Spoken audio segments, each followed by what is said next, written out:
Саламатсыздарбы, урматтуу шаарыбыздын тургундары жана кадырлуу коноктор.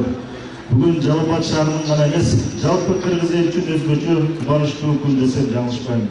Анткени шаарыбызда Курманбек атындагы стадион толук жаңыланып, өлкөбүздүн тарыхында алгач рет эл аралык талаптарга жооп берген гибриддик стадион болуп башчылык жатат.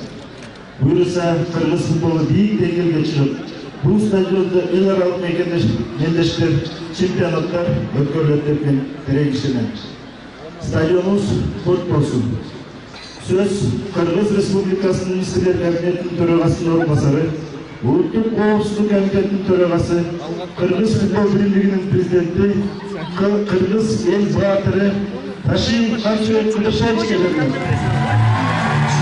Саламатсыздарбы, урматтуу мекендештер, урматтуу Жалал Абад шаарынын тургундары жана урматтуу футбол көргөндөрү. Мына өзүңүздөргө жакшы белгилүү болгондой, бүгүн Жалал Абад шаарыбызда чоң майрам. Себеби Жалал Абад шаарындагы Курманбек стадиону толук капиталдык ремонттон өтүп, эл аралык стандарттарга ылайыктуу жаңы стадион болуп кайрадан түзүлдү. Баарыңыздарды сиздердин жаңы эл аралык стандарттагы стадионуңуздар менен куттуктайм. Урматтуу мекендештер, урматтуу Жалал Абад шаары тургундары, өзүңүздөргө жакшы белгилүү болгондой, урматтуу президентибиз Садыр Кожоевич Жапаровдун 2024 жана 2034 жылдардагы 10 жыл аралыгындагы футболду өнүктүрүү боюнча атайын указы чыккан. Бул биздин мамлекетибиздин тарыхында биринчи рет футболду колдоо боюнча указ чыгып турат. Мына ошол указында белгилегендей, биз Кыргыз Республикасынын территориясындагы футболдук стадиондорду өз калыбына келтиришибиз керек.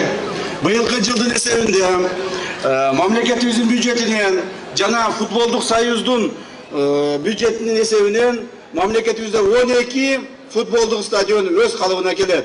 Булар Жалал Абад шаарындагы стадион, Кочкор Ата шаарындагы, Ош шаарындагы, Кара Суу шаарындагы, Өзгөн шаарындагы, Кара Балта шаарындагы, Токмок шаарындагы, Каракол шаарындагы жана Арашан айылындагы Чүй облусундагы стадиондор.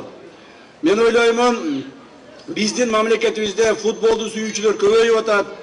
Футбол бул жөн эле оюн эмес, бул дүйнөдөгү мамлекеттин кадыр-баркы.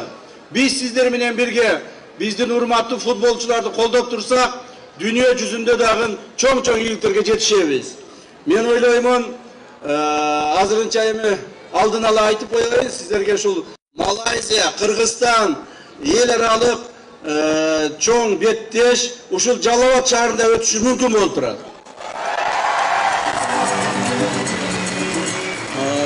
Буюрса Жалал Абад шаары футболдун борбору болот. Жалал Абад шаары тынчтыктын, биримдиктин, ынтымактыктын борбору болот. Баарыбыз футболго келгениңиздерге рахмат айтамын. Саламатта болуңуздар. Рахмат баарыңыздар.